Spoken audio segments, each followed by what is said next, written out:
time for a year to bring out before the public, but eventually, and I think that it's coming because of this question. A person called and says, well, Dr. Rippey, why don't they come?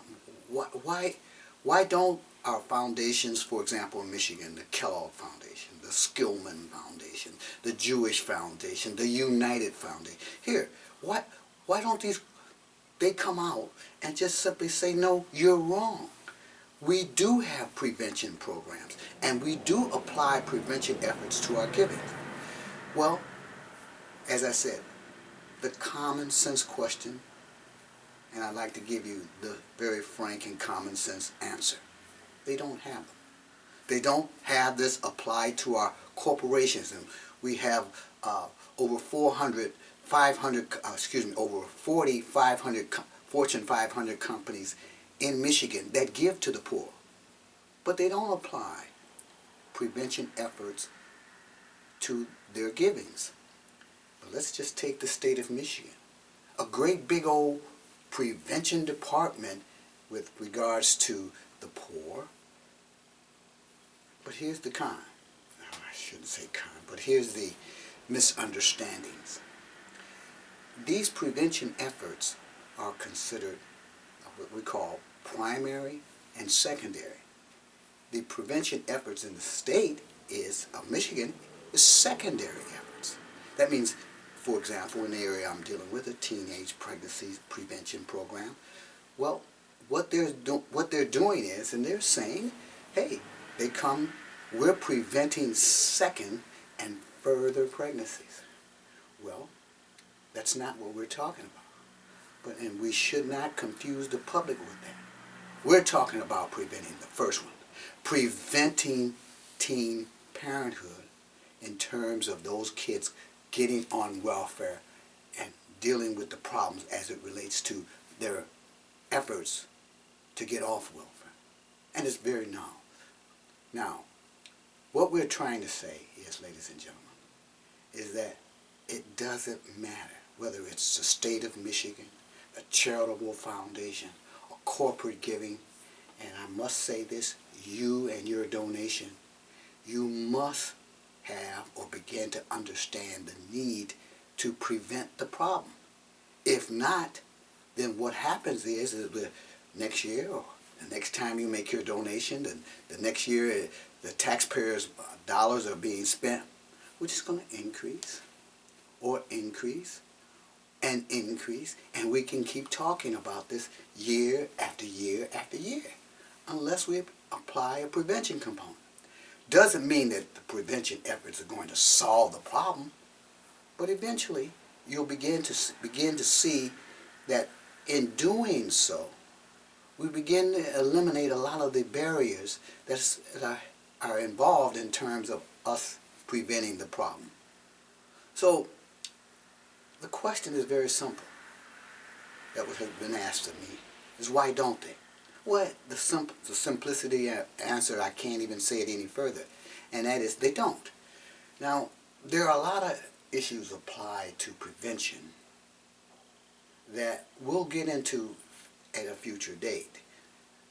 But the fact is, as I was saying initially, is that when you begin to ask those kind of questions, those questions, although may seemingly simple, they formulate a thought process. The state of Michigan, major corporations, major foundations are just giving this money, which is fine. Continue to give the money. But unless you apply a prevention component, we're going to keep having increasing government when it should be prevention. Smaller, making government smaller. Unless you have a prevention component to the corporations who just give and say, we want to help the hungry. Well, next year they'll be doing the same thing. We just give. We want to help the hungry. And so on and so on and so on. At least when you apply a prevention program, your efforts are reversed. We're not trying to just feed the hungry, house the homeless. Our efforts now are saying we don't want to feed the hungry. We don't want to house the hungry. We want to prevent this from happening. You see? So therefore, it takes on an opposite approach to the service.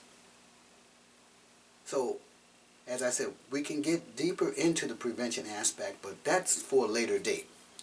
But right now, you keep asking those questions. And I like it when you call me up. I like it when you call me up and say, hey, look, I don't understand. Well, that's good. Because you're beginning to get, I know now that the light bulb is starting to come on. And when you start calling those corporations, those foundations, the government, hey, then we'll get it. But you have to do it because for some reason they don't accept my calls. You know, Creighton Rippey, don't deal with the message. Just let's discredit or not deal with the messenger. But you see it. You see it. And eventually we'll get it done. Under no circumstances, none whatsoever, should you use tax dollars and spend the taxpayers' dollars utilizing programs to service when all the time there are prevention programs that you are purposely omitting. Same thing with the foundations. And you have research capacity, purposely omitting a very important, in fact, the most important element of your giving. That we're purposely not trying or eliminating efforts to prevent this problem. And we'll just give. We'll just give. We'll just give. In the name of Kellogg, Skillman. And we got to uphold our integrity of giving. Well, I'll tell you. My name is Creighton Rippey. I'm the director of the Greater Detroit Community Outreach Center, and I say if you're doing that, you're insulting the legacy that was presented by these people who set this money aside, who set these efforts aside to help the poor. Ladies and gentlemen, my name is Creighton Rippey. And eventually, if you keep asking these questions, we're going to get to it. And hopefully, it's not to tear anything down, or anyone down, or any organization down, but it's our efforts to reach you and to help you understand that without a prevention component applied to our giving, we cannot help those in need. As always, you can reach me at Greater Detroit